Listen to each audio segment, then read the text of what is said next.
Dracul Mihawk, atau sering disebut Mihawk si mata elang, adalah ahli pedang terkuat di dunia One Piece dan merupakan sosok legendaris yang dikatakan menjadi rival dari Yonko Akagami no Seng. Namun meskipun begitu, sampai saat ini belum banyak informasi mengenai Mihawk yang dibagikan kepada para fan One Piece oleh Oda Sensei. Sehingga sama seperti rivalnya, yaitu Akagami no Seng, Mihawk menjadi salah satu karakter yang sampai saat ini masih menjadi misteri. Mungkin hanya sedikit informasi awal mengenai Mihawk yang bisa ditemukan di kolom SBS volume 63, di mana Eiichiro Oda menggambarkan para Shichibukai ketika mereka masih kecil. Nah, Mihawk digambar oleh Oda penuh dengan luka yang diduga adalah bekas latihan berpedang. Selain itu, saat cerita time skip, sekitar 9 tahun yang lalu, sebuah perang besar pecah di Kuraigana Island, yang mana membuat pulau tersebut hancur dan ditinggalkan para penghuninya. Beberapa tahun setelah peperangan tersebut selesai, Mihawk kemudian tiba di pulau tersebut dan membuat kastil di pulau itu sebagai rumahnya. Belum diketahui pasti kenapa Mihawk lebih memilih pulau ini daripada pulau yang lain. Apakah karena pulau Kuraigana adalah rumah masa kecil Mihawk? Atau memang pulau Kuraigana memiliki koneksi dengan masa lalu atau mungkin keluarga dari Mihawk? Hanya itu saja informasi yang mungkin bisa Oda Sensei bagikan dalam cerita One Piece. Bahkan jauh sebelum era bajak laut berada di momen keemasannya, Mihawk sendiri sudah sangat terkenal di mana-mana. Dracul Mihawk dikenal sering sekali menantang musuh yang jauh lebih kuat dari dirinya untuk bertarung, dan pada akhirnya berhasil mengalahkan mereka. Itulah alasan mengapa Dracul Mihawk mendapatkan julukan ahli pedang terkuat di dunia One Piece. Nah, Mihawk yang bertemu dengan Seng, kemudian dia tertarik kepada Seng dan melihatnya sebagai seorang rival terbesar. Nah, mereka berdua sudah sangat sering bertarung. Meskipun tidak pernah ada yang berhasil memenangkan pertarungan tersebut. Tapi ketika Seng kehilangan lengannya, Mihawk kemudian tidak tertarik lagi untuk bertarung melawan Seng. Selain itu, 22 tahun yang lalu saat dieksekusinya Goldie Roger, puluhan orang menjadi saksi bisu, mengantar kepergian sang Raja Bajak Laut untuk selama-lamanya. Dari semua karakter One Piece yang tidak memiliki hubungan yang jelas dengan Roger Pirate, tampaknya Mihawk mungkin tertarik dengan misi dari sang Raja Bajak Laut yang belum terwujud. Nah, di era bajak laut baru, Mihawk memutuskan untuk bergabung dengan di bawah kendali pemerintahan dunia dan menjadi seorang Shichibukai. Ini pertama kalinya Mihawk terafiliasi dengan sebuah kelompok.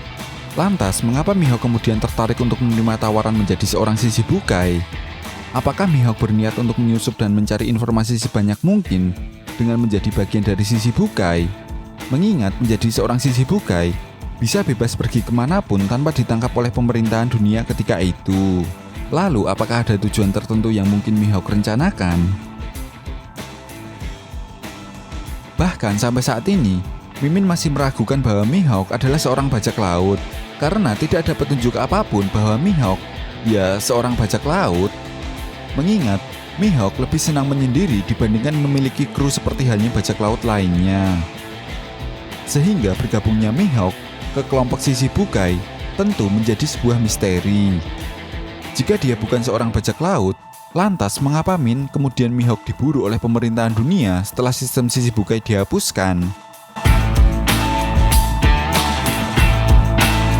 Memang dibentuknya sistem Shichibukai sendiri awalnya bertujuan untuk menjadi bagian kekuatan besar angkatan laut dan penyeimbang dunia One Piece. Namun jika kita melihat kejadian demi kejadian yang diakibatkan oleh keleluasaan para Shichibukai, tentu bukan hal yang aneh. Setelah penghapusan Shichibukai, mereka menjadi seorang buronan angkatan laut. Ada salah satu teori menarik yang berkembang di kalangan para fan One Piece yang menyatakan bahwa ada kemungkinan besar bahwa Mihawk merupakan bagian dari pasukan Revolutionary Army. Sama seperti halnya Bartolomeo Kuma, Mihawk memang sengaja menyusup ke sistem pemerintahan dunia dengan menjadi seorang Shichibukai untuk bisa memantau pergerakan dari pemerintahan dunia. Nah, pentolan pasukan Revolutionary Army yaitu Monkey D. Dragon tahu bahwa pemerintah dunia sangat tertarik dengan orang-orang yang kuat untuk menjadi sekutu mereka. Mengetahui potensi Mihawk, Dragon memberikan tugas kepada Mihawk untuk menjadi seorang informan dengan cara menjadi seorang Shichibukai. Sama seperti halnya dengan Bartolomeo Kuma. Nah, hal menarik dari Mihawk menjadi seorang Shichibukai adalah dia tidak selalu menghadiri pertemuan Shichibukai dan tidak selalu muncul untuk membantu pemerintahan dunia.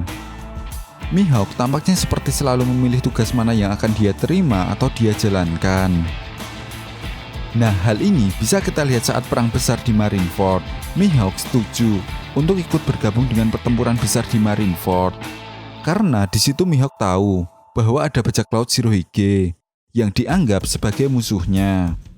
Mihawk bahkan mencoba untuk bertarung dengan manusia terkuat, yaitu Shirohige, demi mencari tahu perbedaan kekuatan di antara mereka.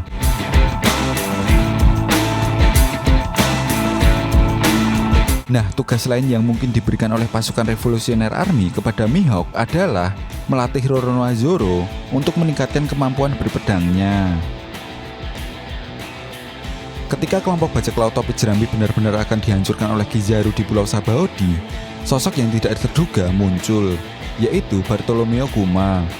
Dengan menggunakan kemampuan buah iblis Nikyu Nikyu no Mi, Bartolomeo Kuma mengirimkan para anggota bajak laut topi jerami ke berbagai lokasi. Namun lokasi tersebut tidak sembarangan. Kuma menerbangkan mereka ke lokasi di mana mereka bisa berlatih dan meningkatkan kemampuan mereka. Nah, hal tersebut seolah-olah disengaja dilakukan demi mempersiapkan diri untuk menghadapi situasi di New World. Kuma sendiri sepertinya bisa melihat potensi besar yang ada di dalam kelompok bajak laut topi jerami. Kuma mengirim Luffy ke Amazon Lily untuk berlatih haki.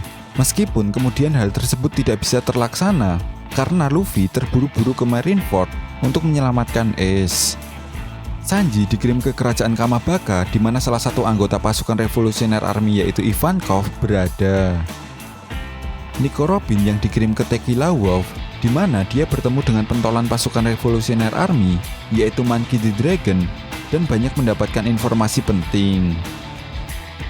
Sedangkan Zoro dikirim ke Pulau Kuraigana. Yang menarik adalah tampaknya Mihawk tidak terkejut melihat Zoro berada di pulau tersebut. Meskipun terkadang Mihawk memperlihatkan sikap yang tidak peduli, setidaknya Mihawk bertanya bagaimana dia bisa berada di pulau tersebut. Mihawk seolah sudah tahu bahwa Kuma akan mengirim Zoro ke tempat dia berada. Bahkan Mihawk mencoba untuk menghentikan Zoro untuk keluar dari pulau tersebut akibat luka yang ada di tubuh Zoro. Kesimpulannya, Mihawk mungkin memang sudah sejak lama diberikan tugas untuk melatih Zoro. Tindakan Kuma dan Mihawk ini sepertinya sudah dikoordinasi sebelumnya. Seperti halnya Kuma yang memberitahu Rayleigh bahwa dia terkoneksi dengan pasukan Revolutionary Army. Lantas, apakah Oda Sensei akan membeberkan fakta yang sebenarnya mengenai Mihawk di masa yang akan datang? Tentunya sangat menarik untuk kita nantikan bersama. Nah, jadi bagaimana menurut kalian? Apakah Mihawk adalah anggota pasukan Revolutionary Army?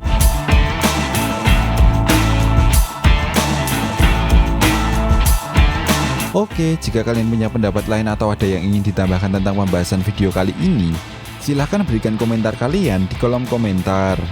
Sekian pembahasan video kali ini dan sampai jumpa lagi di pembahasan berikutnya. Terima kasih.